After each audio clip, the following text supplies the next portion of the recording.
Welcome to the indiest podcast in the world. Today we have someone very special, and that is Josh Andrews, the owner, founder, everything of Human Sounds Records. How you doing, bro? How's everything, man? Pretty good. How you doing, man? Good, good. I just want to state before we even start anything, you're definitely one of my bigger inspirations when it comes to just doing YouTube videos or just staying up to date with good music. Just because I see the work ethic you have to, put out cassettes all the time, sell out, but still put them out and stay as consistent as possible. That's something I've always looked up to you, actually. So yeah, it's really, really cool that I can actually have an interview with you. Thanks, man. No, I appreciate it. No, I respect what you're doing too. I remember back when I first found out about you, you were just starting up, and it's really crazy to see how much you've grown over just the past couple of years. So it's crazy. Yeah, dude. I am gonna get onto that, but I do want to start off with some more basic questions for Yeah, anyone who definitely. wants to know things. So starting the label, I'm sure there is a domino effect of things that has happened.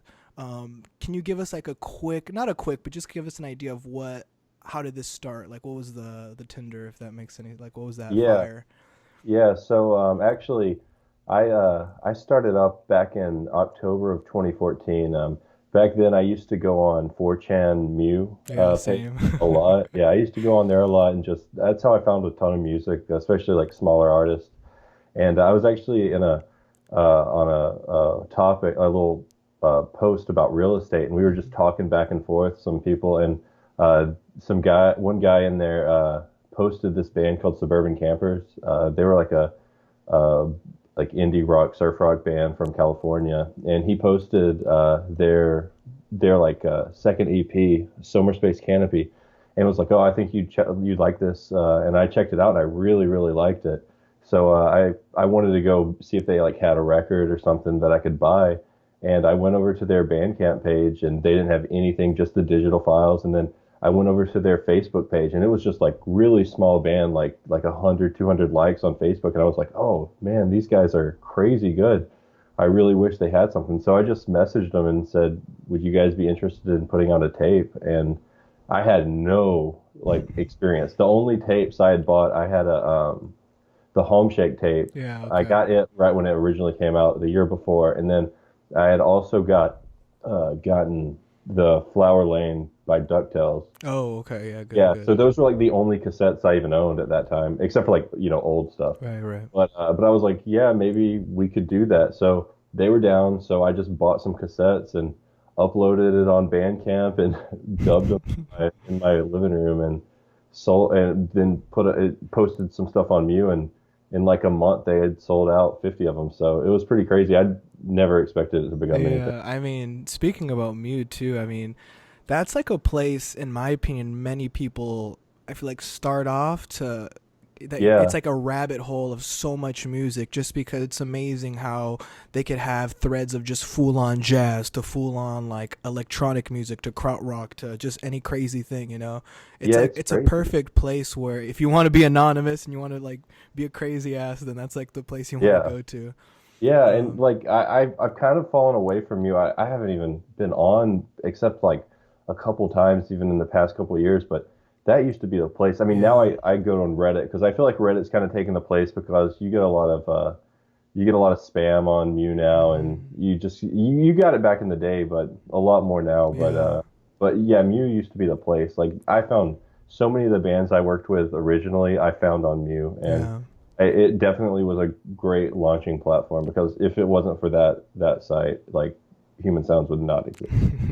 Yeah, talk about that. Yeah, I mean, it's cool. I mean, like you were saying, in my opinion as well, it has had that downturn where it used to be such a beautiful place to find good music, and now Yeah, it's I understand the shit posting. That's You're always gonna get that. It's cool. It's funny yeah. at times, but when 90% of the website is that, it's all right, I'm kind of over this. And it's really shifted the what the people talk about. There's a lot more K-pop and stuff now Mm-hmm. than there was before. It used to be really it was, I mean, like you said, there's all genres, but it was really big into indie rock and stuff. And now it's kind of ventured away from that. I mean, you still get that, but there's like places like Indie Heads and Hmm. stuff on Reddit that are I feel are like really good for that type of stuff now. Yeah, And I find a lot of stuff on Reddit now. yeah, Reddit for sure. And the community there seems a lot more like they just want a chill vibe, nothing Yeah, too. exactly. Yeah, I you listened don't to this verse, and you're a poser. You don't know anything about music. yeah, so um, and then so we already got with the first artist you found, and then with the logo and all that, I have heard that it was inspirations from Beach Boys, especially from Pen Sounds, right? yeah, Yeah. yeah. So right when I was starting up, so I personally don't have like any artisticness in Hmm. myself. I can't do any like design really well. I mean, I do the cassette stuff, Right. but that's a little easier because I kind of can like fill into a square, but like coming up with ideas, but when I decided to make the tapes for those guys, I was trying to come up with a name, and Pet Sounds is my favorite Beach Boys album. Oh, it's my Yeah. favorite album.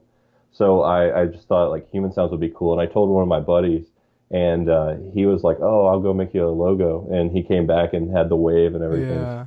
and yeah, it's kind of stuck ever since. I mean, it is amazing if anyone gets into the history of like Beach Boys. I mean, there's so much to it, but I mean, do you ever think we'll ever have like a Brian Wilson again, or is that Oh just like a man, once in a lifetime? I don't even know. Brian Wilson, he's pretty crazy. Yeah. I guess there's some artists like who kind of tread that line of crazy but like musical genius, but like the Brian Wilson's like that in its purest form. Yeah. And yeah, it's crazy to see just the story of him and just going off the deep end and like going insane. But yeah, Yeah, I mean, Brian, you kind of have to be insane to be like a genius as well. Like yeah. it kind of plays together, in my opinion. Yeah, I feel like the closest we have to that like nowadays is Kanye. Yeah, I can relate to that. Yeah, most definitely. He's definitely there. He produces. He's like the a genius marketer. Just Yeah. everything. Yeah, that's true. So like, I remember you finding me from that Who is Travis Bretzer. Yeah. Um, and the only reason why I want to say that is just because Travis Bretzer was someone that, like, checking out Waxing Romantics, a great album, but was a part of Mexican Summer, which was a Yeah. record label. How does a record label that big not catches a, like, he'd rather go with someone smaller than someone bigger. For an example, like if a Mac DeMarco, who is for Capture Tracks Records, goes to a Human Sounds record, which is way much Yeah. smaller, it doesn't have the amount of money to advertise or to have physical copies such as LP. Why would he make that change? Is there a story to that? Yeah. So Travis was an interesting story. I learned about Travis well, right around when I was first starting out and from one of the guys, Modern Nomad, Mm-hmm. who I released some stuff with on Human Sounds. And I just kind of fell in love with Travis's music because at that point he just had Waxing Romantic and Saucy Tasters. And Waxing Romantic had just come out. I guess that would have been Mm-hmm. 2015, I think something so. like Yeah, no, around there. or 20. Yeah, it would have been 20. Yeah, 2015. It would have been like January. So yeah, I just really liked. I really liked his sound, and I I got all of his stuff that was on Mexican Summer. I bought it on vinyl, and I looked into him, and I saw that he had, and I really liked Saucy Tasters. That was my favorite stuff by him. And I reached out to him and just asked, "Hey, man, would you?" Because it wasn't available on anything. There was like a CD run back a couple years previously Mm-hmm. when it came out in 2010, but it was just really small. And so I just asked him, "Hey, would you be interested in doing a tape?" And he was like, he got back, and I just wasn't expecting it because he had just released that album, and he was like, "Yeah, man, definitely, let's do it." And I was like, "Oh, okay." So I actually ended up. That was the first tape that we ever did like a professional run because before that I was just like buying the tapes and dubbing them in my apartment. But then for that one, we went all out and got them packaged up and got the tapes professionally dubbed and printed. And so we released that. And then me and Travis, became friends Mm-hmm. and stayed close and would talk. And he would like send me new music he was working on. And then he just was like, one day I just remember him asking like, "Hey man, would you be interested in like releasing new music from me?" And I was like, definitely. I definitely be down for that. And then literally right after I said that, he sent me the entire Bittersweets album. Wow. And, like he had it like ready to go, and I was just blown away, and it was just really cool. And then ever since then, we just always talking. He actually sent me he's working on some new stuff right now. He sent me a new song recently, and it's Nice. sounding really good. But yeah, he's just an all around great guy, and he I actually got to meet him earlier this or last year. So, and it was really cool to see him and just see his work ethic, and he really puts everything into his music, and it's crazy he does it all himself, which is Yeah, it's yeah. so He cool. is, in my opinion, like very underrated when it comes to indie Oh music, yeah, you know. I mean, I definitely. would put like Alex Calder, when it came to all that too. Yeah, They are like the underrated when it comes to that Canadian indie rock. But yeah, if you knew that, like that was they're like underrated famous, if that makes any yeah. sense. Yeah, that whole like Edmonton, Hmm. like the music coming out of there is just it's such like a melting pot for great Yeah. indie rock. And it's funny because like I talking to those guys because I met Travis and then Robin who's in Sweat, Hmm. another band that I put some stuff out for. I hung out with him and another guy, Matt, and he's in a band called More Wine. And I hung out with them and they were just talking about like just up in Edmonton, and it's not even like the type of music like people listen to there. Like country's super super huge in Edmonton, which is Really? just so weird. Yeah, like I had always pictured Edmonton as this like indie rock capital, and it's just some guys who really like that type of music. So it's really awesome. Damn. Like, so you said you were there, right, in Edmonton? Just wanted to So clarify no, that. I didn't go to Edmonton. I went to Oh, Vancouver. Vancouver. So Okay, yeah, okay. yeah, so Travis lives in Vancouver now. He's Oh, from okay, okay, Edmonton, okay. and Robin and Matt were they were going on tour Oh, okay. throughout like from Edmonton to Victoria. So And we how hit up Edmonton or Victoria and Vancouver. and how's Vancouver from somewhere like where you're from, Atlanta? Like, what's the is it way different? Culture Like shock or even people? it's like the same. It's the only thing I would say different about Canada and like the U.S. is the people are like general like for the most part way way nicer.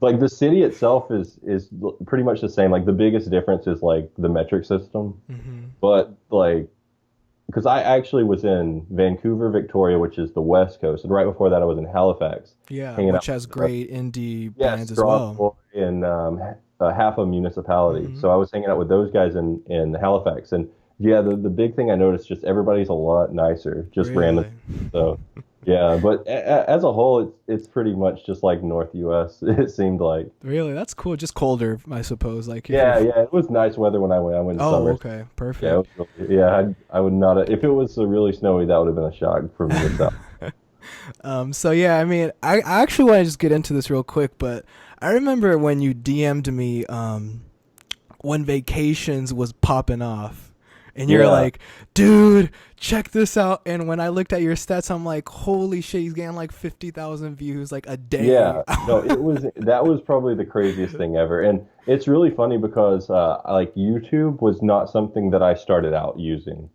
I started out just using Bandcamp and like posting on social media and stuff, and then uh, 2015, like the very end of 2015, I was like, oh, maybe I should start uploading stuff to YouTube, and I uploaded a few things, and then the beginning of 2016, when with Vacations and Bane's World, that was about the same time when we put those albums out in January, and I was like, oh, I'll upload these guys too, and then out of nowhere, like in I guess maybe May or something, because they got like views. It was like Hmm. probably like 15,000 views or something for both of those guys, and then out of nowhere, it just blew up. And yeah, I was getting 600 subscribers a day and 50,000 plays, and it was just because my phone was just blowing up all the time because I had my notifications on for you because I wasn't getting anything on YouTube, Right. and then out of nowhere, I was just getting tons and tons of stuff and like all different languages, people from all over the world, so many South American people. It was Really. awesome. Yeah. Is that your like, because America, United States, that's like your main demographic, right? Yeah, When it so comes to it's really listeners, or. well, it's interesting for especially for YouTube. I would say, well, overall, yeah, the US that's the biggest, but for YouTube, South America, like Mexico and Latin America, for Mexico and then Brazil and Hmm. Argentina. Those guys love indie rock, and Really? yeah, and I get probably like a third of my numbers on YouTube are from Latin America and South America, and it's really really crazy. And I'll get so many comments like in Spanish and Portuguese, and I don't I always like to try to translate them to see what they're saying. They're always really nice, and especially like on vacations, whenever they post something, people are like, "Come to Brazil, come to Mexico." And so it's really interesting. And then for like cassettes, I would say um, it's mainly well U.S. obviously, and Australia, especially since vacations, Hmm. in Canada because I work with a lot of people up in Canada, but Right. France, that's a Really? France and the UK, yeah, tons and tons of tapes going out there. And so you would ship to other countries without Yeah, a so problem, or oh was yeah, that I an issue in ship. the beginning? Oh no, I that's it's never really been an issue. It Okay. was less of an issue in the beginning because I wasn't getting too many sales, but like now it's kind of it's a lot of work to ship that many cassettes. Yeah. But yeah, the but now it actually sucks because January 21st, the Postal Service changed their rates for shipping internationally. So now it used to cost $3 to ship a tape to Canada, and now it costs like $9, which is Wow. ridiculous. More But expensive than the tape, I yeah, suppose. yeah, yeah. So That's it's yeah. kind of crazy, but so we'll see how that impacts like people in other countries. But yeah, we definitely all over the world. So it's really cool to see. I've had tapes in every continent except for Africa and Antarctica. So Okay. hopefully Hopefully someday we'll get someday. some to Africa. Yeah, So I actually want to talk about real quick vacation, since that it's like your most blown up video and all that. yeah. So No-Fi Collections, is that, you know them, right? The No-Fi Yeah, Collection, all yeah. that. So that's Ho- Campbell and the lead singer in Vacations. That's like kind of his little project. oh, okay, okay. Yeah. So it's So not no, like a record label, right? yeah. So it's Or really interesting when I first started out with those guys. So there's a YouTube channel called Zimba, hmm. and he like posted all of the Travis Bretzer and Sweat stuff and loving onto YouTube. And I really liked his channel, and he was definitely really, really instrumental in helping get those guys out there. And so he posted Vacations, the Vibes EP. And I looked those guys up, or I listened to that, and then I looked those guys up, and this is like right when they were first like starting out. They had released the Days, but it wasn't as popular as the Vibes, I guess. hmm. And I just went and liked their Facebook page because I saw that they had like the No-Fi Records. I was like, oh, those guys are doing something with like somebody over in Australia. But like, I just really like their music, so I went and liked them. And then like the next day, I just get a message from Campbell, and he's like, hey man, would you be interested in doing a cassette like with Human Sounds? And I was like, oh yeah, totally. So yeah, from there we just went on, and they used to be like No-Fi Records, and they switched it up, and now they're No-Fi Collective, and Okay. it's just like a group of Australian artists in that community, and they kind of work together with like shows and promotion and stuff. Perfect. So, So it kind of works out for you, because if you see any, like, I don't want to say it's like they're not spoon feeding you, but like you already have that collection. So if you see any other artists, it's like boom, yeah, I no, got them. exactly, and it's really cool because they all like play together and stuff. And like Campbell, he's actually in some other bands. Hmm. There's a uh, Fritz, an artist Hmm. who he actually plays guitar for, and yeah, it's a really cool little group they've Yeah, got he's out there. really nice. I've talked to him a couple of times. He's very humble, Yeah, and yeah. yeah, he's a great guy. I really like Campbell. And, luckily, he's coming to South by Southwest, Yeah, that's so crazy. yeah, I'll get to meet him in person, which will be awesome. So like for someone such as Vacations, in Australia, traveling all the way to Texas, Yeah. that must be expensive, right? Oh yeah, it's ridiculous for so those guys are actually going to be going on tour in Europe as well. Uh-huh. And it's so much cheaper because Europe the visa is like not that much at all, but the US it's a ton for a visa. Hmm. So it lasts for a few years, but and they went up on the price recently, and every single band member has to have one. So yeah, it Wow. really sucks, and it's really expensive, but it'll be awesome to get them over here. And it's only going to be Campbell making the trip over, and he's going to be playing with some guys over in the U.S. But Okay. I believe the whole band's going to Europe just because the cost would have been, it just would have been too much. Hmm. Because a flight from the U.S. to Australia is already at least a grand each. So yeah, and then Yeah. you pay another grand for the visas and everything, and then the U.S. is so huge, just like driving everywhere. Yeah. So Yeah. yeah, Okay. Yeah, I was wondering about that. I mean that's a I mean getting into like that topic of cost for an indie artist, especially in rock, it's not something like rap where the audience level is tremendous, you know. It's not like you're going to get on a track 20 million views every single time or 5 million yeah, views every single time, you know. You're going to have an album that's going to get 5 million in your next album, you never know, you know. yeah. That's just how it is. Yeah, and it's And all about those YouTube algorithms mhm. too, especially for like indie music. Mhm. And I was actually talking with some the Barry Muse guys Oh, right, yesterday. right, right, yeah. Yeah, and I was just talking like yeah, especially I guess like last year, like early last year, especially when Vacation started taking off. I felt like there was a lot more music in the suggested videos.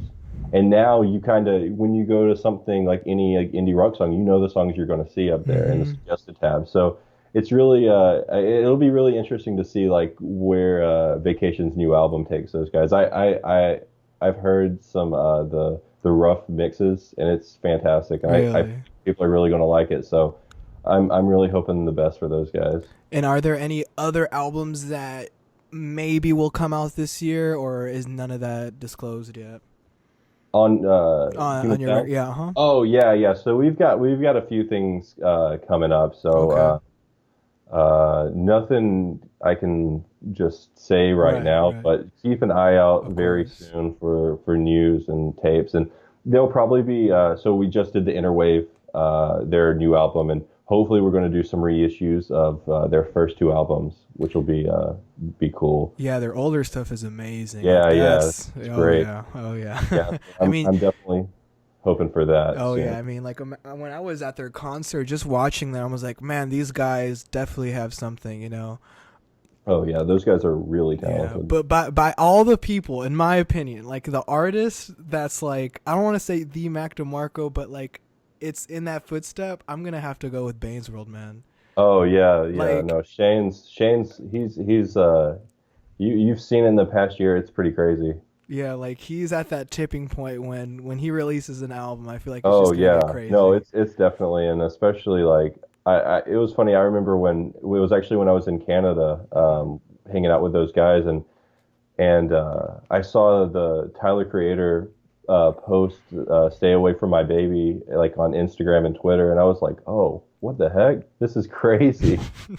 And then like ever since then, it's just been this crazy upward trend, and it's so awesome to see like just and I actually hung out with him and Michael Sayer in October, and Hmm. we were talking about that, just like how starting out the year with like 1,000 followers on Instagram, and then now like 27,000. It's just crazy. Yeah, I mean, I think that's a big inspiration to anyone making music. You just Yeah, can't give up because that moment can hit, and you yeah, gotta be yeah. prepared. Just You know. be prepared, and those guys they play shows all the time, and Hmm. you've got to put yourself you give your all and everything, Yeah. and those guys definitely do that. So And it's really awesome to see, especially just like making it like all yourself, and then just getting that cosign from Tyler the Creator. So yeah. it really it's awesome. And speaking about being prepared, were you prepared when vacations blew up? Like, were you getting sales like every single day, or how did that work? Yeah, so it actually the sales were for the cassettes, they were pretty steady from the get-go. Okay. It definitely picked up once like on YouTube, because Bane's World and Vacations definitely both got a lot bigger on YouTube around the same time. But yeah, it was difficult to keep up with, because it's just a one man operation, and like packaging up everything, and printing out all the shipping and taking it to the post office. It's a lot of work. I was actually shipping some tapes the other night, and it was just like the whole night. That's what I was doing. Do So you do you see yourself maybe in the next year, in a couple of years, having people work for you, or do you see yourself that like you can handle this? It's just like it could be a lot of yeah, work at times. it's just according on how much it keeps growing, I Yeah. guess. one thing hopefully soon we'll be doing vinyl, and Hmm. that'll be a big test to see like if that's something I can handle by myself. And the thing that comes along with vinyl is if you're doing that and selling a lot more, you're going to be getting a lot more money, and so Hmm. it might make it more make more sense to have someone, helping with shipping, and or even finding a shipping partner. So Yeah, yeah. I mean, yeah, I'm pretty sure you get vinyl messages every single day. oh yeah, When are we gonna get vinyl? so many messages about vinyl, and that was always the dream. Like if I could have done vinyl from the get-go, I would have totally done that, but it's just so much more expensive, and you Yeah. have to do so many more. Like a run of cassettes, you can easily do 50 to 100, just not too much investment. But like vinyl, you're going to have to do 500 vinyl, and then it's going to be like at least a couple grand, and Yeah. then you got to sell that many because you're going to be sitting on a ton of vinyl, Hmm. and I don't have enough room to just store all that. So, but yeah, hopefully that's the next steps, I feel. So I'm really excited for like seeing how that goes. Yeah, most Yeah. definitely. So having pretty much this business now, is this a business that you can see yourself living off of in a couple of years, or is it still like a hobby? It makes a bit of revenue, like it makes revenue, but it's not something where you're just profiting crazy. Yeah, I definitely see myself just doing it more of like a thing on the side Okay. for now. I mean, it would be awesome to do that, but I guess it's just you never know what's going to happen. You never know if like people stop buying vinyl, like they stop buying CDs. You never know how like the industry is going to go. I mean, it's just crazy to see cassettes as well, because like a few years ago nobody was buying cassettes. Like when I started out, it was still awesome to see as many people buying it, but like last year it was just an insane uptrend in the amount of cassettes sold. And I saw like some article on Pitchfork talking about like 170,000 cassettes sold last year, which is Wow. like, yeah, like the year before it was like something like 70,000. So it's really, really crazy to see. And talking about like cassettes sold, you did post on a page that Municipality and Bane's World were third and fourth for the top selling rock cassettes on Bandcamp. Oh yeah, so So it's really cool to go on Bandcamp and just like see like usually there's going to be in the rock section there's going to be a Human Sounds release up there in the top, which is always really that's cool to see. amazing. Yeah. Yeah, like for like I guess like probably the past year we've had at least one artist on the first page of the top sellers. So. And have you had any other labels or any magazines or any media when it comes to music come up to you or talk to a band or any of that stuff? Well, I know. So some of the artists get some really good press. Like Bane's World, he had the Pigeons and Yeah, Planes that was interview. amazing. Vacations and some of those guys get some interviews. But like me personally, it's not really too much coming to the label side. It's actually funny because I yesterday I did the guest DJ with Hmm. Barry Hughes and did an interview, and then there was actually a website, a little like indie rock blog, who did an interview with me, and it's going to get posted soon. So it's been interesting. Like the past couple of days, I've had a lot of Yeah. that type of stuff. But before, yeah, and that's one of the crazy thing I think to see is just like we don't have like any PR budget or stuff like that. It's just all like going and posting places and just like organic growth and people sharing it. So it's really awesome to see what you can do just grassroots. So Yeah, I mean that's the best way to kind of not have a PR, just because the people who find it will find you organically. It's yeah, not off of like a mass-produced advertisement. This is yeah, like they found you on YouTube or Bandcamp or SoundCloud or any of that. yeah. Besides YouTube being like a big hit for you, what other streaming sites or anything has really helped you out a lot? Has there been any other places that's like blown you up a little bit or have got new fans from? Well, I guess I think I think Spotify has helped in when bands get on the official Spotify playlists. That's always a really cool feeling to see like Travis Bretzer and the Vacations and people like that on official Spotify playlists, and you'll just see a lot of people come in from that. But I guess YouTube is the big thing, and especially like the YouTube channels, who like David Dean and Mm-hmm. Lazy Me, people like that posting the songs. That's really, especially for like small artists these days. It's amazing to see like how many views somebody completely unknown can get Yeah. overnight. It's And kind of like a lottery to be on one yeah, of those. yeah, no, it's one of those things that I completely discounted. Like I was saying, I wasn't very familiar with YouTube in general for music, because I used to always just like I went to Mew and I would like have my stuff on iTunes and stuff and listen to. And then when I started doing a lot more like streaming music, like Spotify and stuff, then I started going to YouTube a little more for stuff that was a little more obscure, I guess, not on Spotify or just like smaller. And then I found those channels, and it's really awesome to see how much plays like people can get, and I feel like that's the future for like I feel like people put a lot more weight into those YouTube channels Hmm. than they do like Pitchfork and stuff like that Yeah. these days for like new music, Yeah. because you're getting like you never know what you're going to get there. And Pitchfork, you can pretty much guess what's going to get reviewed these days, because back like 2010, that was the place to find all the Hmm. music, but not anymore. No, yeah, I remember when I was younger, like way younger, Mew and Pitchfork. And Yeah. like Pitchfork was to me how people see Anthony Fantano, where like the Yeah. Oh, rating definitely. really matters. Oh, yeah. Like back in like 2009 to 2013, Pitchfork was the place. Like I went to Pitchfork all the time. I still go to Pitchfork for news because I feel like it's a really good like Hmm. aggregator of the bands that you still care about, even if they're not going to give them the good scores like they used to. They're still going to post like, oh, Grizzly Bear's going on tour, stuff like that.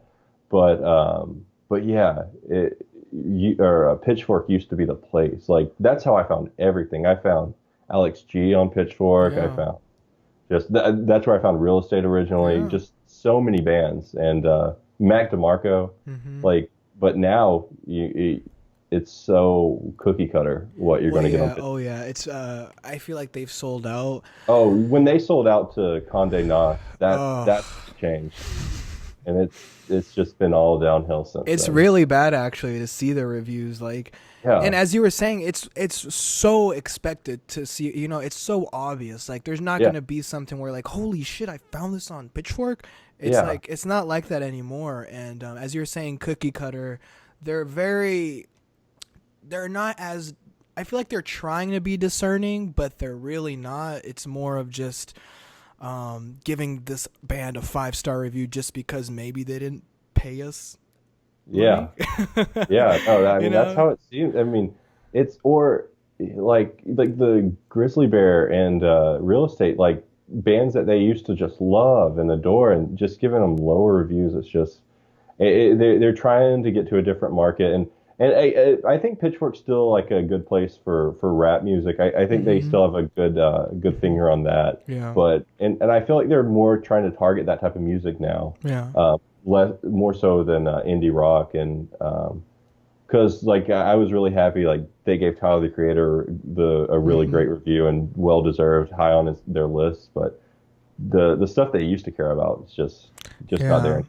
Yeah, I mean, I remember when I had friends who were like had bands and like that was the goal to be like Pitchfork famous. Yeah, no, you I mean know? that when I started out, I remember I was like, oh, it'd be so cool to have one of these albums like get a review on Pitchfork, and now it's like it would still be cool. I wouldn't say no to it, but it's like that's not really where I would go to find new Yeah. music now. So it's really cool when you get on one of these like big YouTube channels. I feel like because it's so crazy to see just a video get posted and then like instantly the song has like 50,000 plays. You're Hmm. not going to get that on Pitchfork. You No. might get that many people seeing the album or something, but you're not going to get that many listens. So No. it's a different landscape. Have you ever tried to have a band on something such as Pitchfork or, for an example, like a fader, but you've realized that, like, I need a lot more money than this? I don't know if you Well, pay or not. I don't know anything about that, yeah. So but. I've never put a dime into PR or Right, any. right. So I feel like you have to. I feel like how that works a lot of times is you have a PR agent or you get lucky Okay. because like I forgot what it was. Oh, it was Vice. Vice premiered Strong Boy's Oh, album, and that was noisy, cool. yeah. Noisy, yeah, yeah.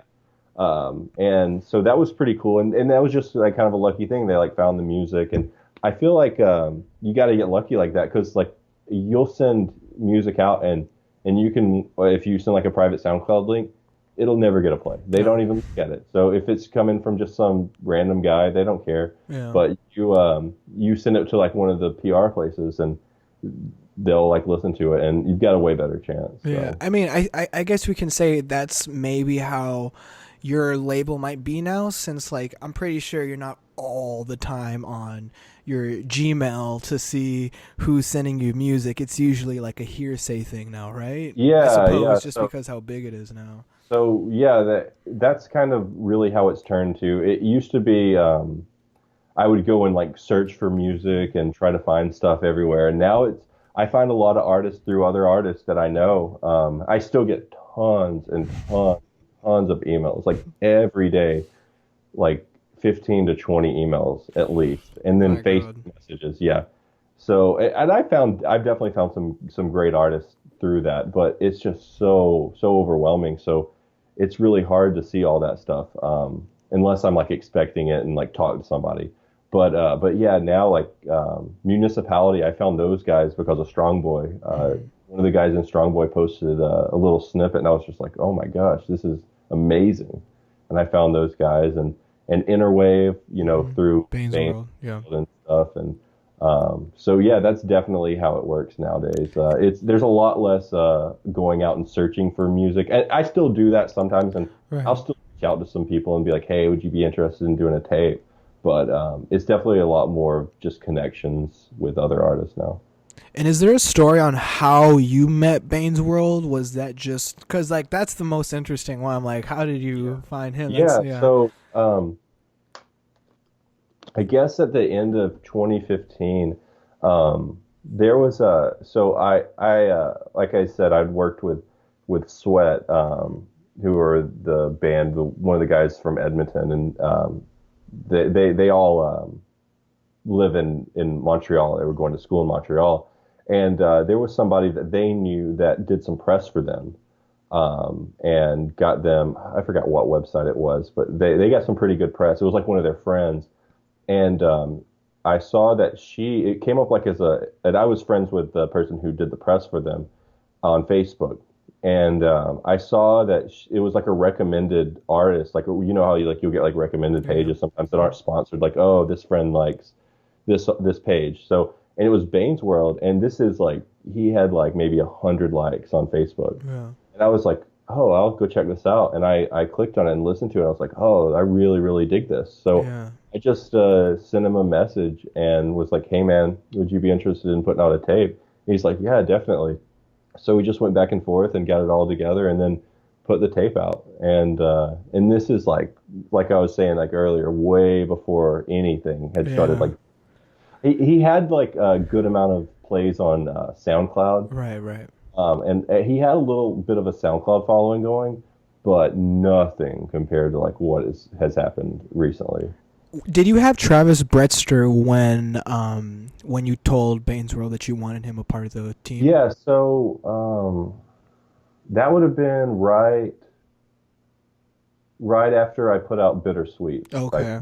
yeah, So so that might so like having someone such as Travis Bretzer, who like in that community people know him, like he's pretty well known, that must help you a lot, because you have like kind of cred that hey, want to be a part of yeah. this, like, Yeah, no, definitely, and that's why I always tell Travis like I'm so appreciative of him giving me a chance because like that was definitely because not only was it a shift in just like somebody who's a lot more popular in like music, but also just changing up how we were doing the tapes, mhm. professionally dubbing them and stuff. Like that was definitely a turning point, and like I'm so grateful to Travis Yeah. and for just like giving that opportunity. And I'm not sure if this is true or not, Oh, but sorry, I oh got the no, years wrong. That would have been 2016 oh, when okay. with Bane's World. Yeah, not 2015. Oh, okay, So okay. 2016. I'm not sure if this is true, but I think I heard this from a Travis Bretzer interview. But he, as like his real job, he does some work in music, right? Yeah. So something like that. he works with on radio. Right. So him Yeah. having more, not connection, but having more of an idea of how the music industry is. Did he ever give you advice when it comes to that, or? Not really stuff like that. Okay. I definitely always talk to Travis and like throw ideas off, and yeah, it's a really we have a good friendship and just like talking about and he's just so supportive of the label too, and just he loves seeing it grow, and he takes a big interest in it. So Yeah. he's a very good like help like I know like if I throw something by him and he likes it, it's probably a good idea. Yeah, most definitely. He has a good year, and Yeah. it's funny that you sent me that link. God, I forgot. I haven't seen it in a while, but it like the link of what was it? Like the home shake and when they Oh were way yeah. younger. Yeah. So they were in a band. It was Travis and Peter from Home Shake hmm called the Subatomics, Yeah. and it's still on Bandcamp. And they were like I think they were like ninth grade or something. But yeah, it's pretty crazy to listen to. Yeah, it's so crazy how like them now becoming what they are now, Yeah, Like yeah. it All of is those guys just he was telling me about he remembers going to Vancouver when Mac was first moved to Vancouver and started playing out there, and just talking about like the growth, how it's really awesome to see from Travis's perspective how like Mac has gotten so much larger. So yeah, it's really awesome to see all those guys kind of coming from the same little area, just going off and doing their own thing musically and getting the recognition they deserve. Yeah, most definitely. Most definitely. I actually wanted to talk real quick as well. So you had record labels and boutiques like want your physical copies, right? For an Yeah, example, like one in Taiwan. yeah. They how does that feel, from other Oh, countries such as that that it's like, was whoa. that was really, really cool.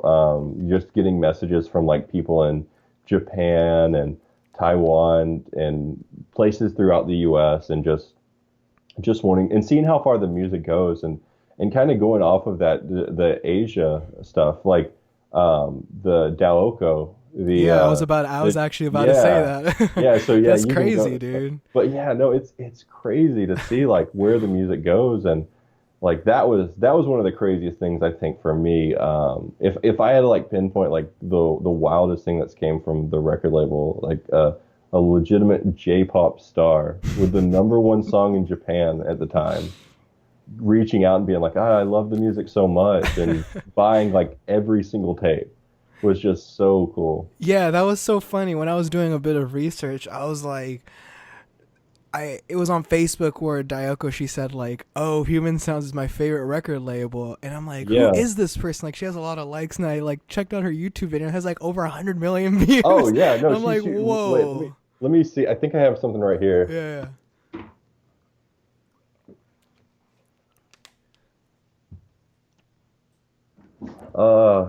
I can't.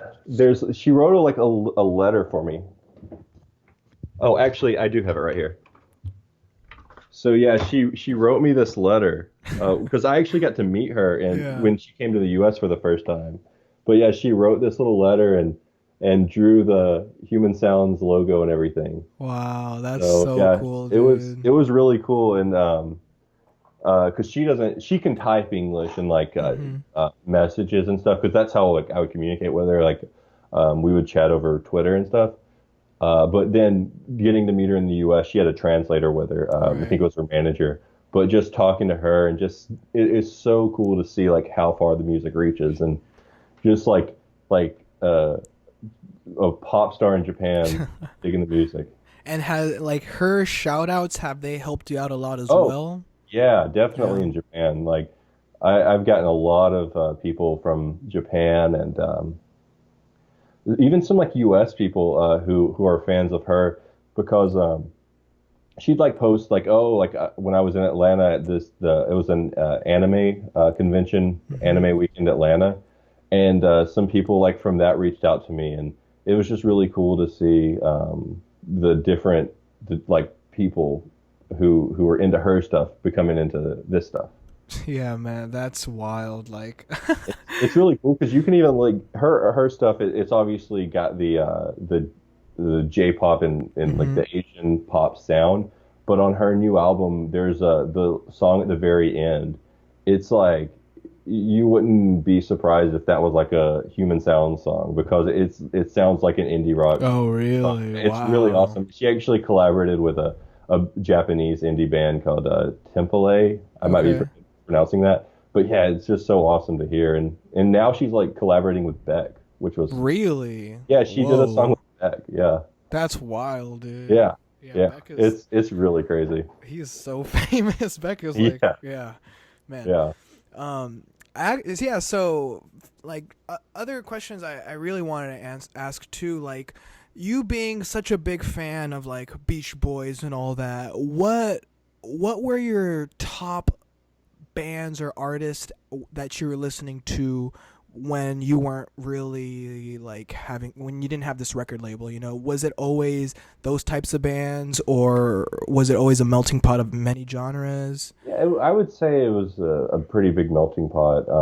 When I first started out at the like right before the record label, um, I was listening to a ton of Beach Boys, Grizzly Bear, Real Estate, D'Angelo, Yeah, I love D'Angelo. Kanye. Yeah, a lot of stuff like that, and a lot of old country music. hmm I listen to a ton of that.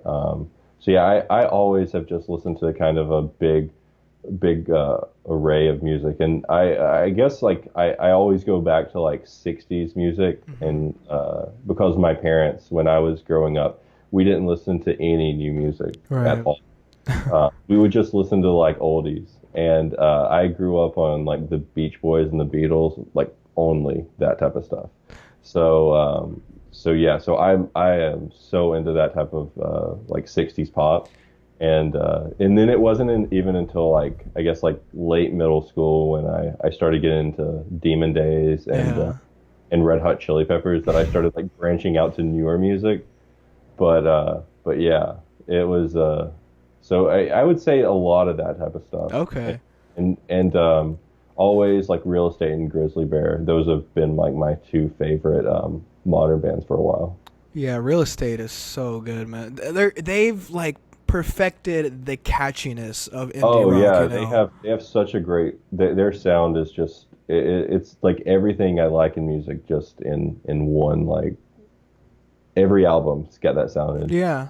Same for like the Flower Lane DuckTales Mhm. album. Like that album I just adore. No, I know. Like DuckTales, when it comes to that older music, he is Yeah. well, obviously part of Real Estate, but he is Yeah. well perfect when they just know, like they have the formula into creating this, Yeah. like that's the indie rock sound. Yeah, Like they and just a lot of people like will be like, "Oh, real estate always sounds the same." It's like I feel like real estate they have they've got their sound and they do it really well and mhm.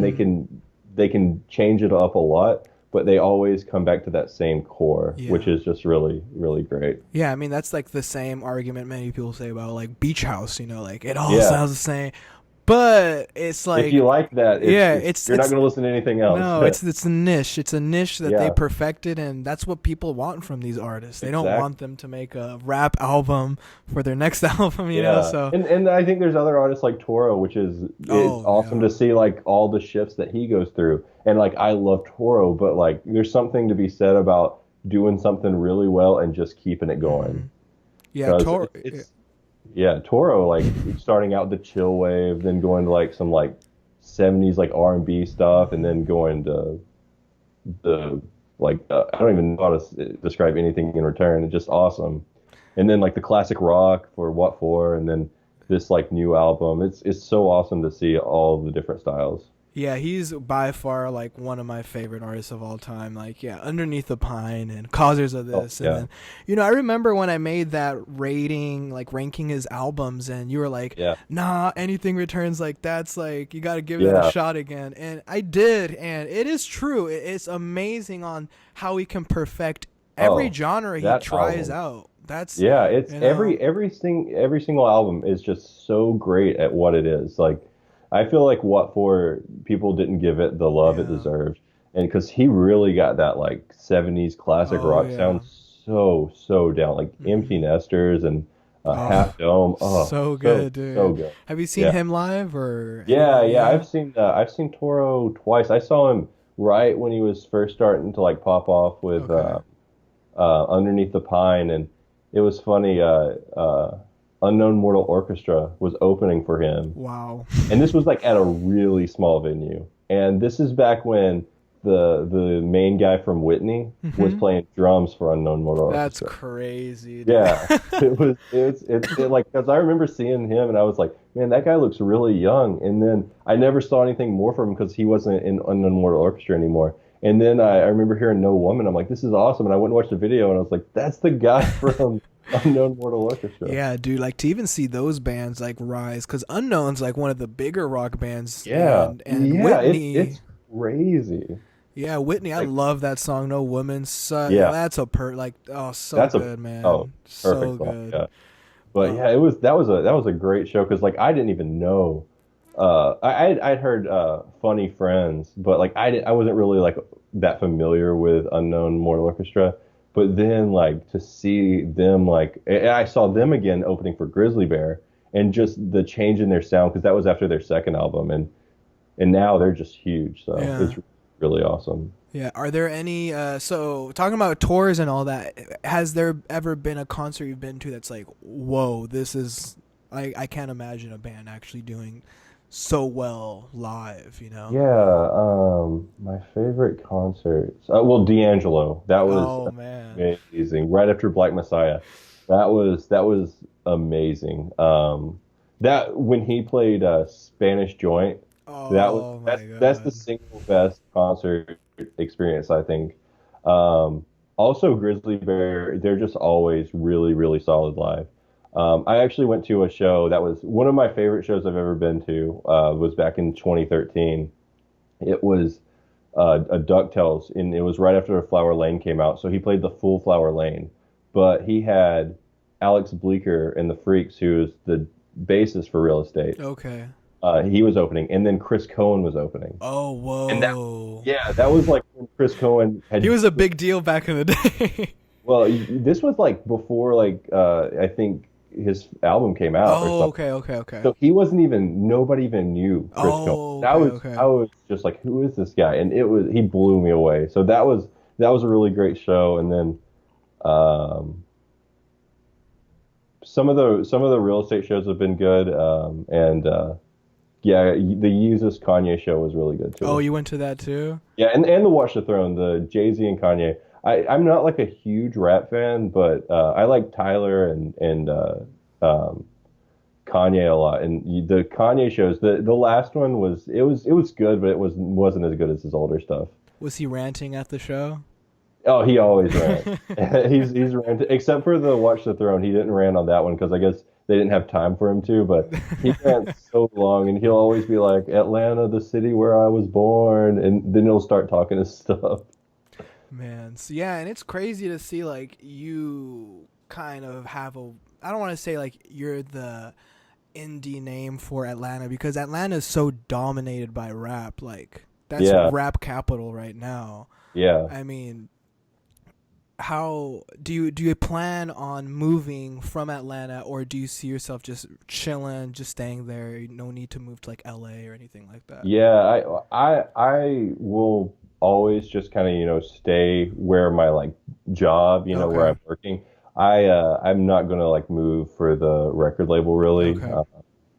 But yeah, I feel like I've done a pretty good job, especially just like all over the world, like Australia, Canada, LA, finding artists just everywhere. And I think the probably the craziest thing is that I've never worked with a artist from Atlanta. That's crazy. Yeah. I So mean, yeah, I had never even met any artists I'd worked with until last year too. what's So the biggest Atlanta artist? Like Deer Hunter, yeah, right? Yeah. probably Deer Hunter. Yeah, yeah, definitely Deer Hunter Deer for like that. Hunter, yeah. Their older stuff is so good, Oh dude. yeah, no, Deer Hunter. I saw Deer Hunter and Black Lips live, Oh, like play. really? Yeah, and that was really amazing.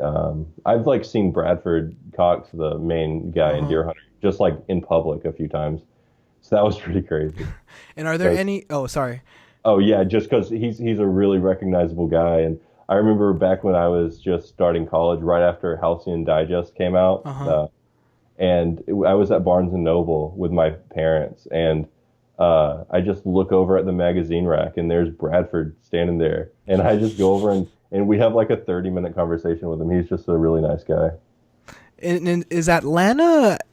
Is it? How do I say? Like, does everyone know each other, or is it really big? Atlanta's really big. So it's like an LA type of thing.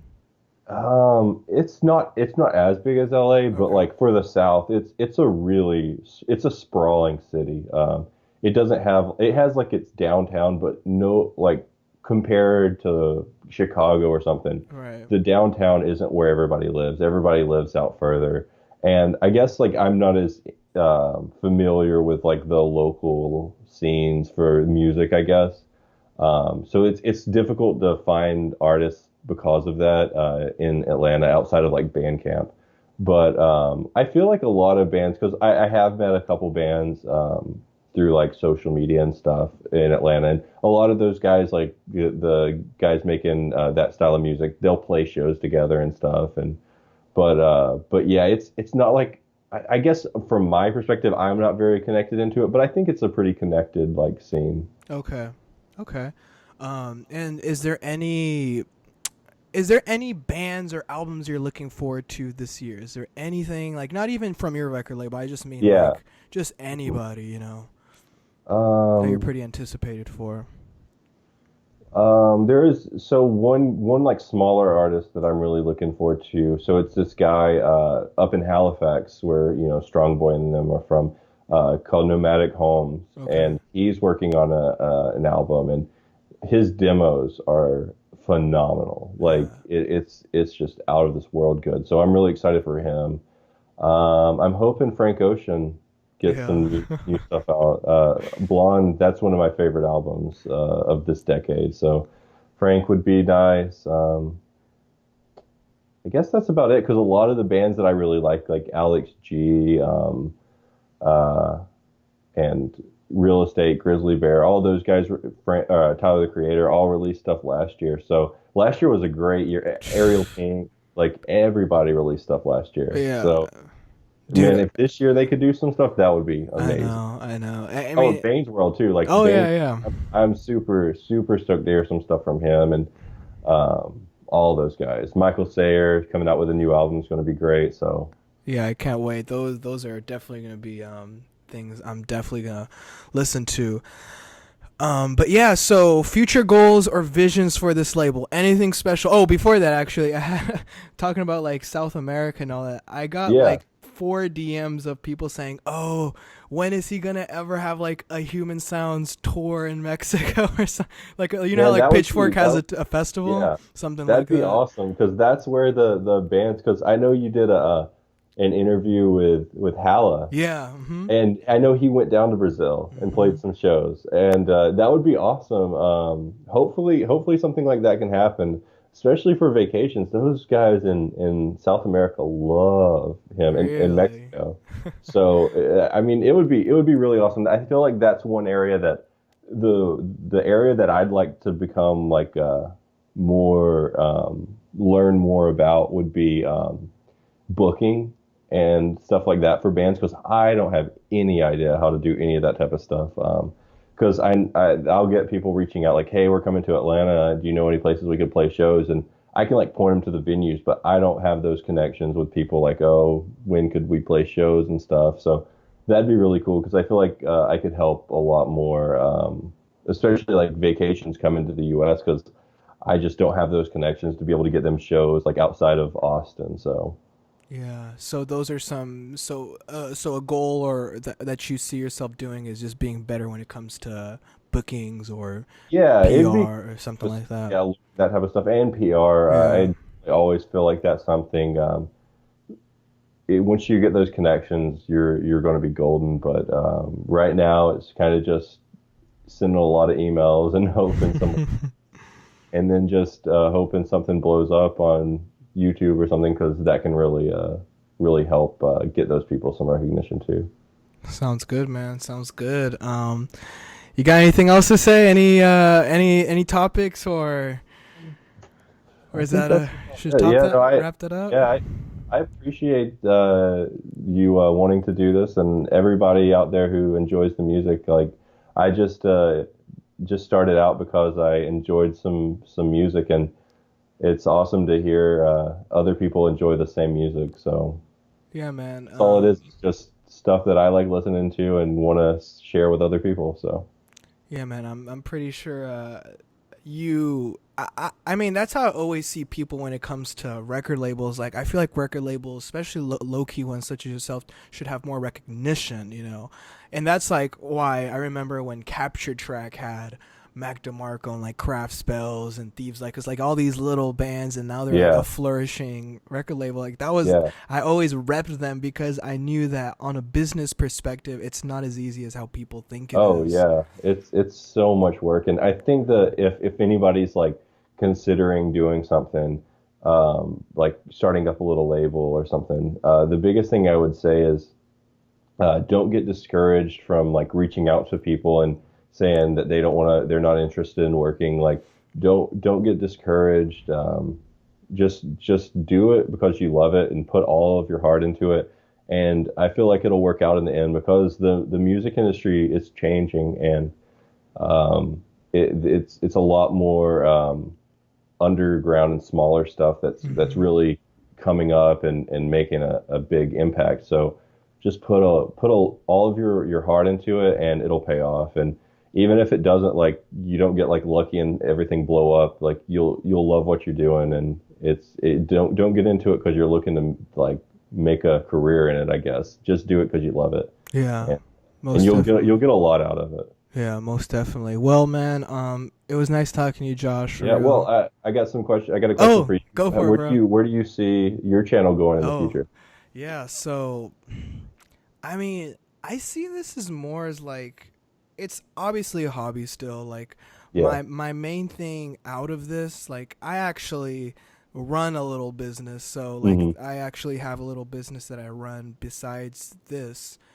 So I mean, keeping this as a hobby, as you were saying, is ideal because once you start merging business with what you love to do, it could really hinder what the vision of what you could create. Yeah. So, I mean, but when it comes to future of this, I mean, I wouldn't mind having this as more of like a media thing, where Yeah. I'm not just recommending artists such as like the Who Is segment. Now I have like a podcast segment, and now I have, like a radio thing, and now I have like just little things, little by little, where like when you enter this channel, it's not a channel where you're going to just hear me give you commentary about something. You're going to get a lot more Yeah. behind the scenes or in the scene, and all that. So I'm trying to, like, for an example, like the full sets, that's something that I'm Yeah. working on as well, because I feel like there's a lot of people, like you were saying, it's crazy when you see people from Mexico, South, or South America or You're not always Canada. going to get to see those bands live. You're Yeah. never, Like, yeah, who knows if Interwave's going to make it to Brazil, you know? yeah, So like those guys get to see the band. So yeah. So I yeah, definitely, mean, especially smaller artists because they don't mm-hmm, get that you don't see as many live sets. So that's mm-mm. really awesome. Yeah, so I mean that's something that I was considering, because like I would get people saying like, "Oh man, how was this band?" or "Oh, you're so lucky that you can see so many bands in a Yeah, week." especially in Every, LA. yeah, Yeah. like every other week there's a big time indie artist here. So it's like, Yeah. you know what? I have the time, and it's part of the hobby, and it's part of like the fun of it to just film, and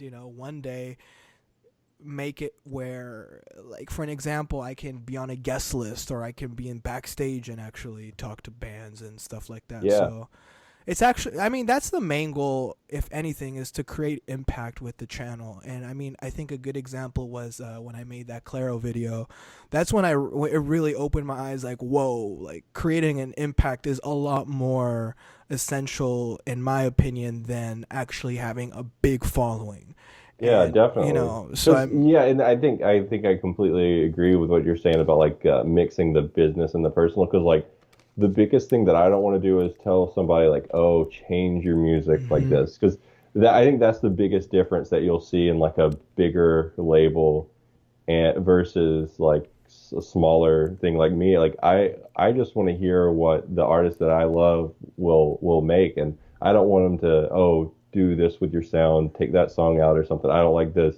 Like that's not who I want to be at all. I just want to support their vision and stuff, and I think it really shows in the music that they put out, and definitely the relationship you'll have with the artist too, because it's more like a friendship and just wanting each other to like do well. So Yeah, I mean, I think a couple of good examples is like when you see bands that I'm not sure if it was Mac DeMarco who was saying this, but one band was saying that like, yeah, I had to make this album because it was part of my contract. It's a due date. If I don't, they can yep, like kick me off and I have no money, and and yeah, it's definitely a struggle when you're like an indie artist that works like at a grocery store, but like this is your once in a lifetime deal, and that yeah, corporate record label knows that, they're gonna grab you and use you as a puppet because yeah. you have no say. You're just there Or because yeah, or like, oh, I think what'll really sell records is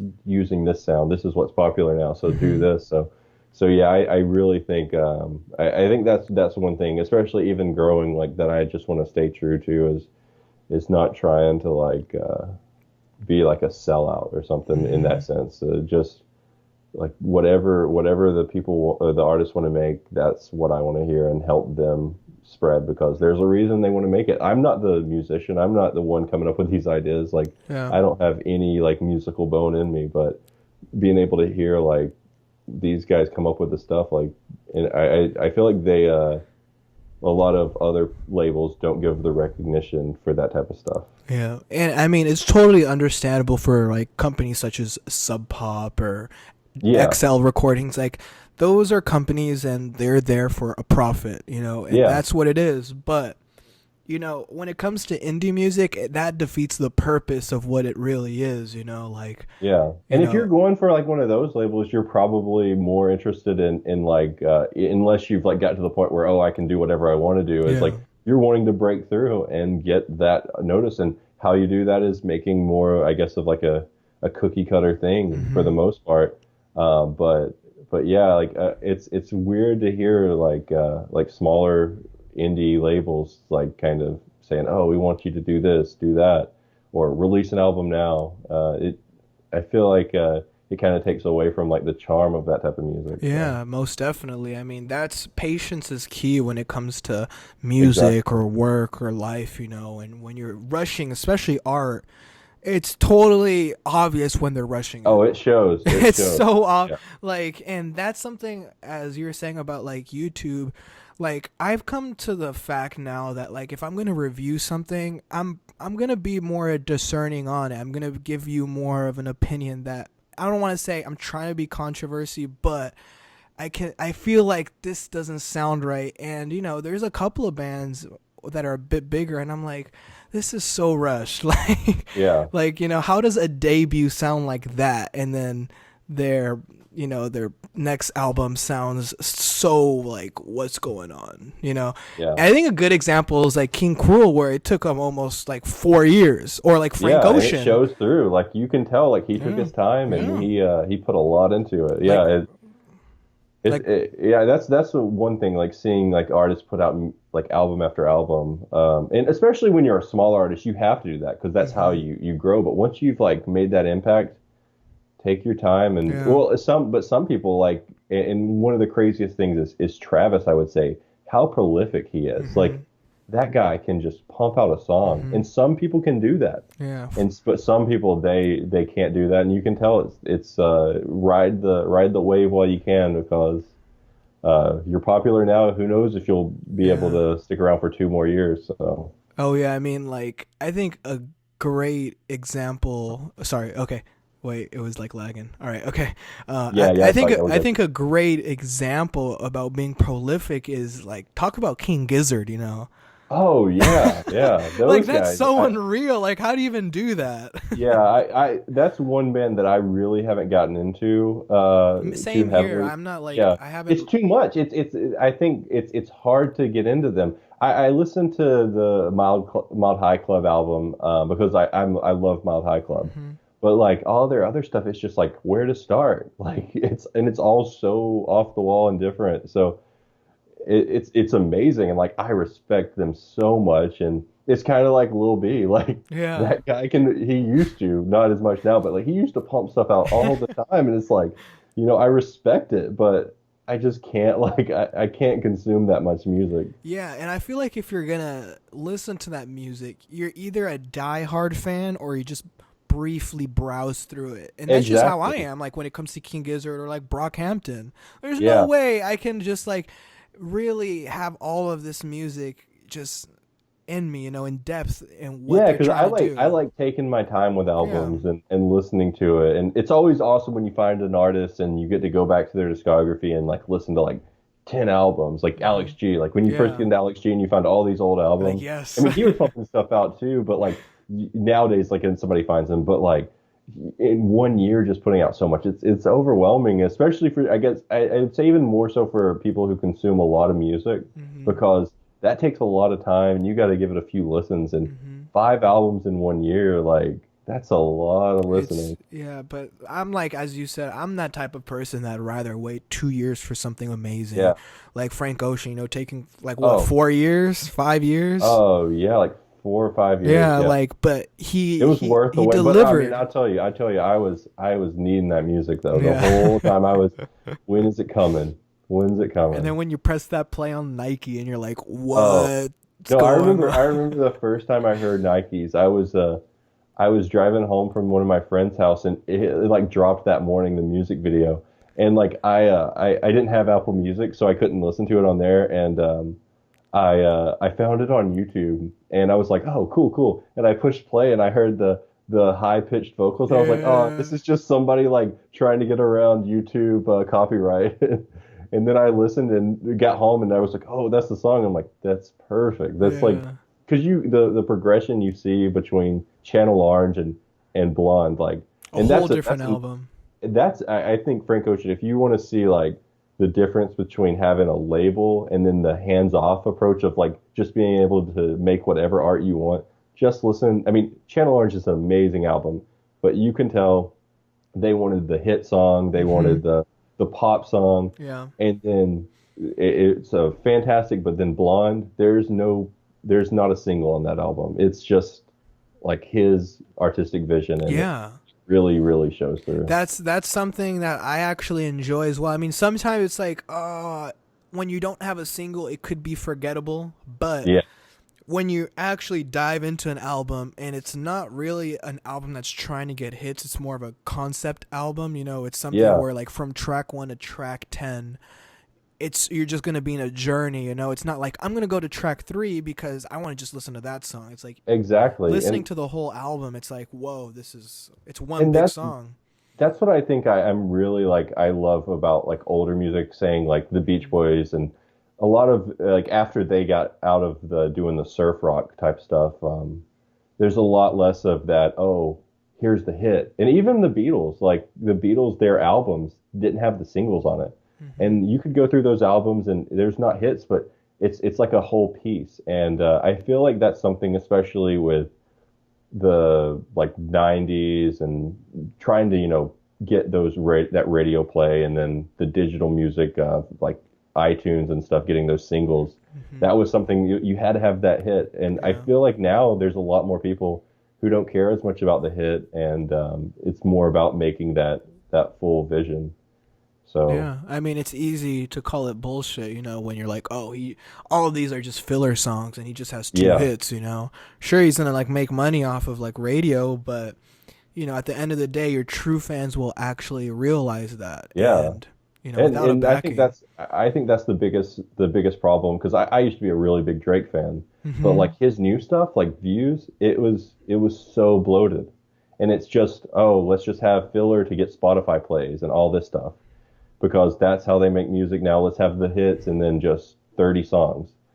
If you're going to make something like that, more power to you because you're going to be doing well. But I feel like kind of making that kind of whole piece that you're going to listen to as a whole instead of Hmm. just going through track to track and I think that's a really great thing. What was that? I forget the name of that, but it's probably my favorite Drake album. It's the one Take where he's care. is that the one where he's sitting down and he's writing? Yeah, yeah, by the owl. Yeah, yeah, yeah. Yeah, yeah, no, take. Classic, dude. Oh, that's a Classic, amazing, amazing dude. album. No, I was so into Drake back then, like Take Care, Thank Me Later, So Far Gone. But just to see like where his music, it's really interesting to see Drake starting off so strong and then just kind of conforming, and then Frank Ocean just going his own way, kind of hmm that same It's an era. opposite, where like Frank with his Channel Orange, it was kind of conforming, but with And this, that comes from being on Def Jam, you yeah, know. If you're on yeah, Def Jam, you're going to have it's to put that. obvious, yeah. Def Jam is like a perfect example that like if you're on that label, they Unless you're Kanye, unless unless you're you're yeah, unless you're like the biggest person, make you're a gonna have to hit. put out a hit. Yeah, That's just part of the game, and it's just understandable. I mean, that's just how it is. What was I gonna say? I mean, I think that's pretty much it. Is there anything else? No other questions or yeah. no? I think that's I it. don't have anything else. Yeah, Oh, I actually wanted to say one last thing. yeah, How I actually really, it's actually pretty cool that you like love Ariel Pink, right, yeah, definitely. dude? Bobby That was James, one yeah. of talking about crazy shows. When I first saw Ariel, it after Mature Themes came out, one of the wildest experiences I've ever been to. Like he was wearing gym shorts, a tank top, and a kimono, Oh and my just like god. roaming around the stage, and all the band was just going along. And but yeah, Ariel, I got into him with Before Today, and then just delving through all his old stuff because Was that with that's a Haunted Graffiti or was that just by himself? yeah, that That was the was one with Rounded Round. okay. Yeah, Okay. the first one with I guess the first like major album with Mm-hmm. 4AD, the one that had Rounded Round, Bright Lit Blue Skies, and then just delving into his old stuff is just he is one of the I'd say he's another like Brian Wilson, just like Mm-hmm. that guy. He can make a genius song and then just turn around and make craziness. Yeah, I mean, like his last album last year, was it Bobby Jameson? Bobby Yeah, yeah. Jameson? Like, it's amazing how he can perfect that sound. What sound would you call that though? Like 60s, Yeah, it's 70s, like or it has so many like 60s, 70s, and 80s influences yeah, just throughout that. Like some of my friends are always like, "Oh, he sounds so 80s," and I feel like he sounds so 70s. But yeah. he's got that like old retro nostalgic sound, and then he can make a song like Another Weekend Mm-hmm. or Baby Oh, or Baby's perfect, man. I Put Your mean, Number in My Phone, like all of those songs, and then he can turn around and make a song like Symphony for the Nympho, and it's like, mm-hmm. what is this? It's Yeah. just craziness. But I really respect Ariel, and I wasn't as big a fan of Bobby Jameson because I felt like it was really scattered Okay, no, uh, that's true. I mean, stylistically.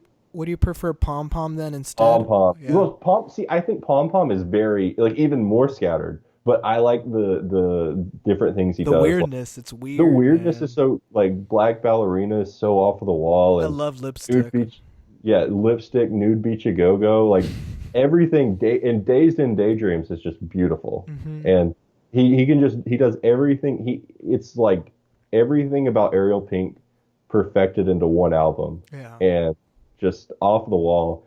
And his label dropped him for it, but whatever. Was he part of Mexican Summer, or where He was? was 4AD. That was yeah, Oh man, and 4AD's like that's a top dog record label. I mean, yeah, they've had some of yeah. the biggest shoegaze artists. Yeah, They had no, Cocktail Twins, right? yeah, And Yo La Tengo. Is that true? yeah. Yeah, yeah. I Uh, mean, I think they or did. Yeah, they had a lot of they have a yeah, lot of really big bands. Like Bon Iver was yeah, on like yeah. yeah, like It's, huge bands and like Ariel Pink's making Pom Pom, but like I love Pom Pom, but it's not for everyone. And Ariel is definitely not for everyone. no.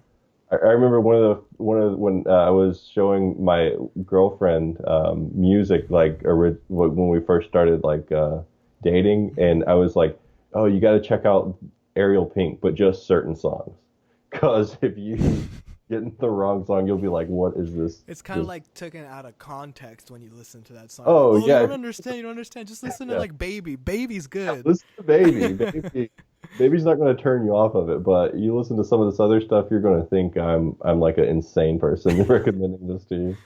Yeah, I mean, actually, this is a good topic. I mean, I was gonna end this like a while ago, but like the conversation's so good now. I Yeah, mean, this is actually a good topic since you said girlfriend. Does music have a big impact when it comes to relationships, in your opinion? I feel like in my life, I make a lot of relationships through music. Like my best friends, like we literally will just sit down, talk about and listen to music all night long. Like that's all we've ever done. We would just, even in high school, we would just. One of the first memories I have with one of my like really close friends, I just went to his house one night back when I had a huge CD collection and just gave him all my. We sat around his computer and I just put all of my CDs on his computer on his hard drive, and then just like introduce him to music and we talk about that. And yeah, I feel like music. I feel like the people who don't listen to music as much and that I've like been with like friends with in my life have kind of drifted more so than the people who are like really into music. Because like if you have those friendships, if you're somebody who's really into music, I think it can really make for a lasting thing because you're always going to want to talk to those people about like the new stuff that's coming out. And like even like my girlfriend, like how me and her like when we first like met, we were talking about Sufjan Stevens, Oh, and like perfect. yeah, we made a connection on that, and it's just like from there, like I feel like just for me as a personal, like music is such a integral part of my life, like that like my relationships are really going to be based off like, oh, if this Hmm. person likes the same stuff as me, it's really going to help be like a conversation starter. And definitely like if you like Ariel and you like grizzly bear and real estate, I'm probably going to be friends with you. Yeah, that's I mean, and that's the really cool thing about music is that it's kind of that threshold to become a friend with someone or to create a conversation, you know, And so I, it's I not feel like, awkward. yeah, I feel like any type of art too. Like Hmm. if you're like into like movies and stuff, if somebody likes the same movie or TV show or books, like that, it really being able to like if you have something that you are really passionate about, that's the best way to find other like friends who if they're passionate about that, like that's going to be a really great friendship. I feel like, and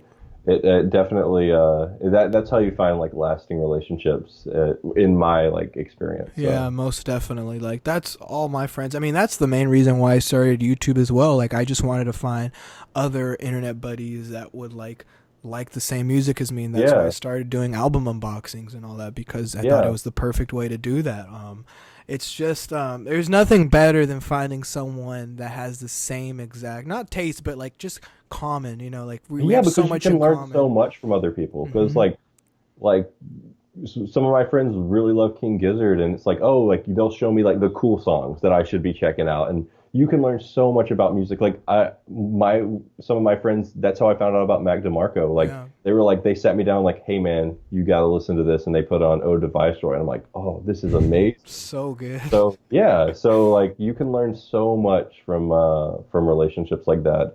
It just like don't be afraid to go out there and try something. Like if you're really into music and none of your friends are, like yeah, maybe like start doing some YouTube, go to some shows, just do stuff like that because you'll definitely find some lifelong relationships if you share those Yeah.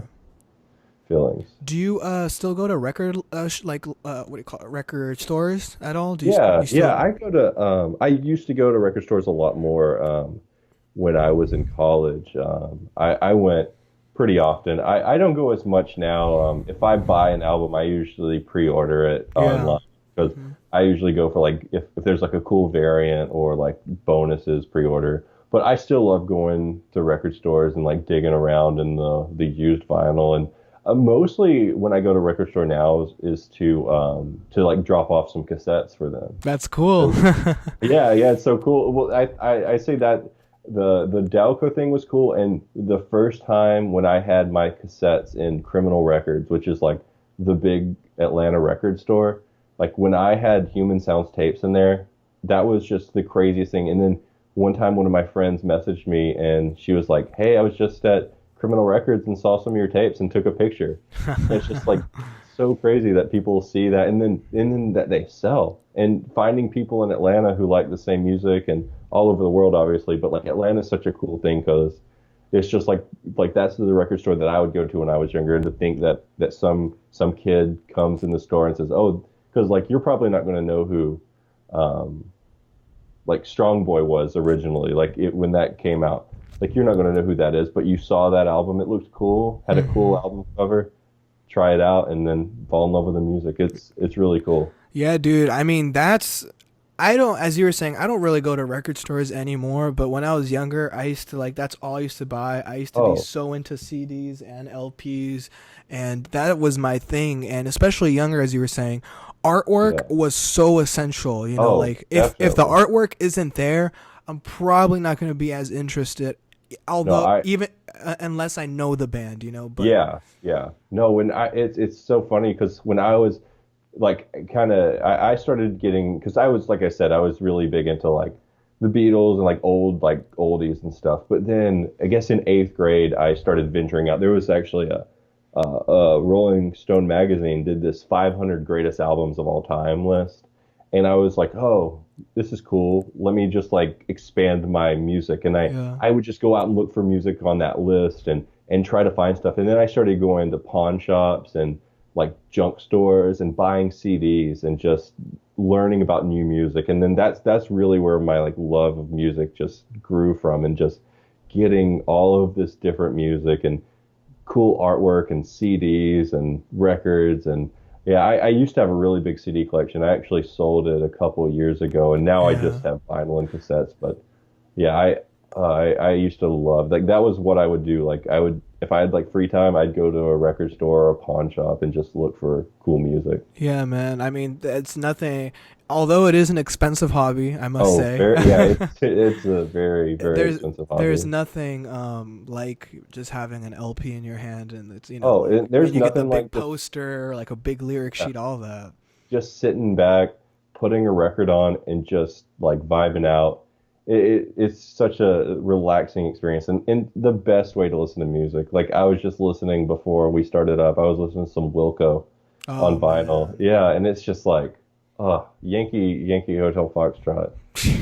Now Oh, talk about a genius album. oh man, that was see that's one of the albums I would have never known about that if it wasn't for that Rolling Stone magazine Oh article. really? Yeah, Yeah, yeah. that was like on their list. It was like their 500. It was on their list of like 500 best albums. That was like number 500. And I remember going to the very end because I was like, oh, I want to hear these first. So I Yeah. went and buying that album, like being blown away. That's how I found out about Voodoo too. Like it was on there. I was just like an eighth grade kid jamming out to Voodoo and Wilco, and it was just the best. Yeah, Like dude. I best mean, discover new stuff. like Wilco. I mean, it's kind of crazy though now. Like their newer stuff isn't as like the older Oh stuff. I mean, yeah, it's the same example like when you see indie bands such as like Modest Mouse. Like if someone told me what's one of your favorite indie bands, I'm gonna say Modest Mouse, and they're like, what? That doesn't make sense. But like yeah, many people have never heard of Lonesome Crowded West, and dude, yeah. that like the first time I listened, I was so blown away. Moon and Antarctica, like all those Oh. albums, they're so good. And that's one of the hardest things is to be like an artist who can just keep making, consistently great music. And like, it's always so crazy when somebody like Wilco has just made such amazing stuff. And it's not like they're bad, but like I No. don't have any interest in listening to Star Wars or Yeah, any of that their other was stuff. weird. Like, yeah, but like some that's what I was saying earlier, like going back to like artists who have like huge discographies and just finding such really cool like music from that. Like one person who I got into recently really, really heavily, I've been into him for a while, but like not what I am now is Neil Young. Okay. And just Neil Young has such So much a, work. oh, so much starting from the 60s up until today. And like every album of his well, his 70s album, like everything in the 70s is just perfect. But then like all of his new stuff, they're still on he had an album released in 2016. There's still just amazing songs on that. And it's really cool to see people who still don't like they're not like trying to just make an album to make some money. And I don't feel like Wilco's doing that either, but I feel Right. like Wilco, they've kind of like, they know what they do and they kind of make it, Mhm. and they're not as adventurous. So it's really cool to Exactly. see. Yeah, I mean it's like Bob Dylan, although his Oh newer yeah, stuff isn't the best, but like yeah. I it's respect him for doing it. exactly Yeah, like it's still I cool don't. to see a legend still making music to make it, It's Yeah, like he has no reason to make it. He's like multi-millionaire. He has no yeah, reason, but just to like release that stress, it's amazing that we still yeah, have artists that just do stuff like that, It's definitely. really cool. Yeah, Yeah. But yeah, man. I think it was really nice talking to you for real, yeah, Josh. I'm yeah. really Great talking to you, man. I'm really excited to check out the newer stuff when it comes out. Hopefully this year, next year. Thanks. Really excited for vacations. Yeah, yeah. You'll be hearing that pretty soon. They'll Yeah, be announcing I know the date, but they're going to be announcing it really soon. So yeah. you're not going to have to wait too long. So Yeah, I hope so. get ready. Oh, last thing, actually, I always keep saying last thing, but for vinyl, are we expected to maybe see any vinyl come out this year, or what's the deal with that? I'm hoping so. I would say in the near future, there's some stuff that I need to do for Human Sounds to get like ready for that. But I would say uh, it's not going to be too long, hopefully, before you start seeing some Human Sounds vinyl. Perfect, perfect. Can't wait, my Yeah, man. I'm really excited about that myself Yeah, because, like I said, I'm a huge vinyl collector. But yeah, I'm really hoping we'll see some of that really soon. can't wait. All right, so you want to like shout yourself out, Instagram, Twitter, any of Oh that? yeah, yeah. Just go follow Human Sounds on. It's pretty much at Human Sounds Records or Human Sounds Rex on any platform. YouTube. Go subscribe Human Sounds Records and go like us on Facebook. Perfect. Dude, can't wait for new stuff. Really excited to talk to you. Hopefully, obviously we'll stay in touch. But yeah, Yeah. dude, I'll see you soon. I'll see you later, Josh. I don't know what to say else, but yeah, I'll see you, Josh. All right. Thank you. Thanks, man. It This was was great. a hype cast with the man, the myth, the legend, All Josh.